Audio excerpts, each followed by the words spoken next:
Well, Julie, a couple of big weeks in Southland, two major tournaments. Yeah, two major tournaments in Invercargill, which is really good, and it's really good to be returning top badminton to Invercargill. It's all about facilities and having the courts, isn't it, for this number of students? Yeah, we can use up to 10 courts here, and it's also about the administration and the support that Badminton Southland can provide us for these events. All right, let's just reflect on last week's under-13 tournament, the standard. Are you impressed with the players coming through at that at starter level, really, for competition? Yeah, it's surprising. You know, we've got some really good talent coming through at under-13, and most of those kids that are playing in the under-13 are also playing in the under-15, so they're getting really good experience. That's pretty encouraging for badminton in New Zealand to see what is coming through. Most of the ones that came through into the semis and the finals are out of Auckland, and they are getting the more competition on a weekly basis. But yeah, it's encouraging. Is that a big step up for an under-13 player to go on and play under-15s? Because it could be a 3-4 year gap, can't it? Yeah, it depends, because I think some of the under-13s were 9, so they're not necessarily 12. So some of them are going to be in that age group for a long time. If I look back at last year, those that won the under-13, like Tamara Otini, is now top seed in under-15 this year. So, you know, that was strong. So there's a lot of strength coming through from those 13s into 15s. And these are team and individual events? Under-13 was individual only, under-15 is team and individuals. Okay, you have a spread of other age groups, under 17, under 19, but a new concept next year to make this maybe a little bit easier for you. Yeah, at the moment we have under 15, under 17, under 19 team and individual championships held in this school holiday. So the September, October, we had under 17 being played last week at North Harbour. We've obviously got under 15 here this week, and we've also got under 19 this week at Canterbury. Next year we are splitting the team and the individuals. So the team is all going into the July school holidays into Palmerston North, Arena Manawatu, and we're introducing the under 13 team as well. So we're under 13, under 15, under 17, under 19 team, 4 days, Arena Manawatu on 36 courts. So a huge number of kids, with 350, 400 kids playing. Then come into the September, October school holidays, just the individual championships in each age group, and each one will be played over 3 days. Is that change due to logistics or innovation or a combination? Change is good. We're always looking to see what we can do differently. A number of reasons have brought about that change. Currently we have the North Island Championships in that July space at Palmerston North, and we find that predominantly the North Island and the national team competitions seem to pretty much be a little bit of a replica of each other, especially in the top 4 places.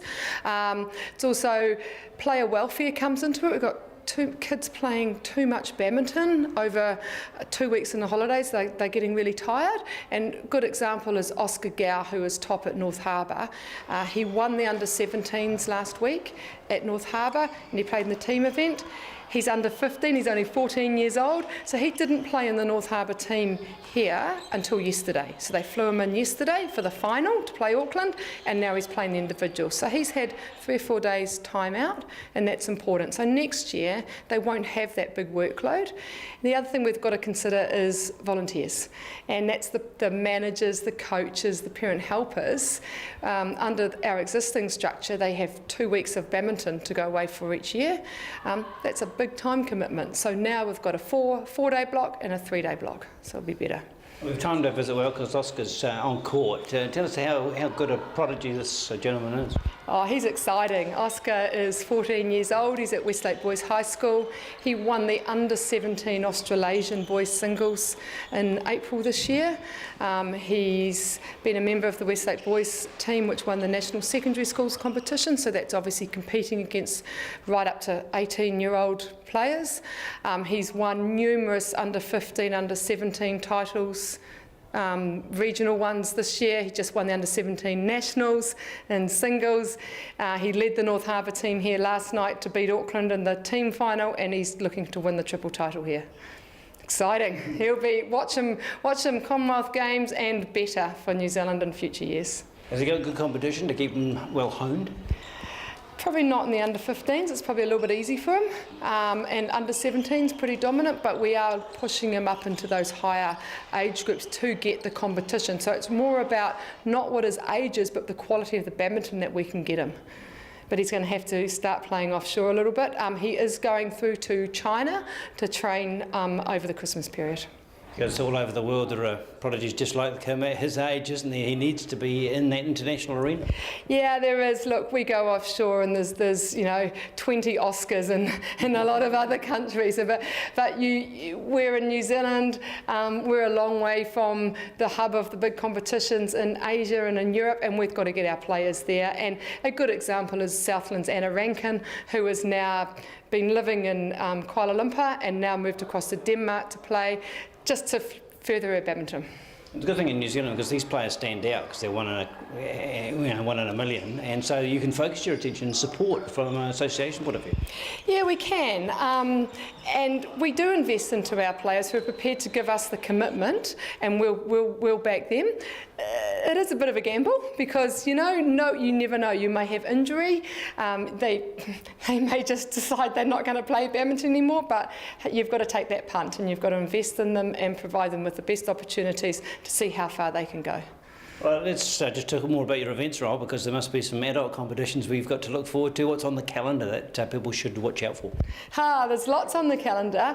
The biggest one, or two big ones on the radar for next year, we've got the Oceania Championships being held at North Harbour in February, and that's actually the Oceania Junior Championships, individual and teams, and just the Oceania Senior Championships individual. So big competition there. Coming through into April, we've got the Sky City New Zealand Open back at the North Shore Event Centre, and that's our big international flagship tournament. We'll have over 200 players in from overseas countries, some fantastic badminton.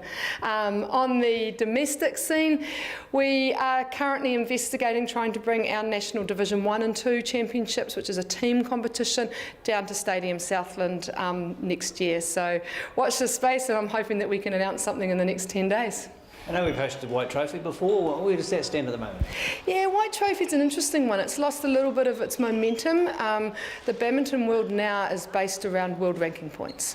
So if you want to qualify for Commonwealth Games, Olympic Games, World Championships, it's all on world ranking points. White Trophy doesn't carry any world ranking points. So it's really hard to fire up our players, to get all our players, us and Australia, back in the same place at the same time.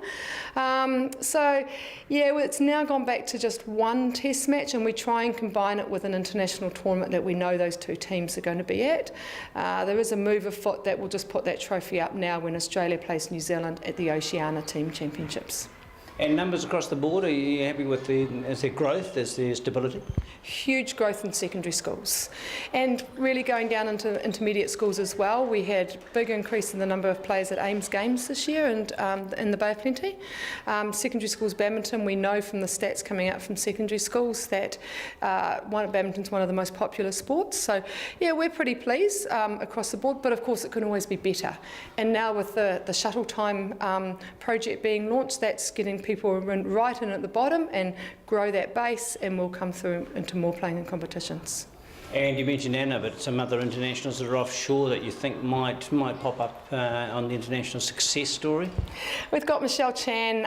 She's been our top women's singles player. She's based in Denmark. She's been there for 5 or 6 years. She's still playing internationally. So we've got Anna, also based in Denmark. We've got Oliver Leyden-Davis and Kevin Denley-Minton, our top men's doubles pair. They've been in Denmark for the last 2 years and are now home. They're here at least till the end of the New Zealand Open. They're a little bit unsure if they can finance another trip through to Denmark, but they'll plan their international play and maybe work out of New Zealand for a while. And then Oliver's sister Susanna, and they play mixed doubles together. They're on both the same, both the Leyden-Davises are back at university thinking about life after badminton as well. So it's really going to be our next group through that the under 19 players that we've got to start to get offshore and training and playing overseas to develop them for the next Com Games.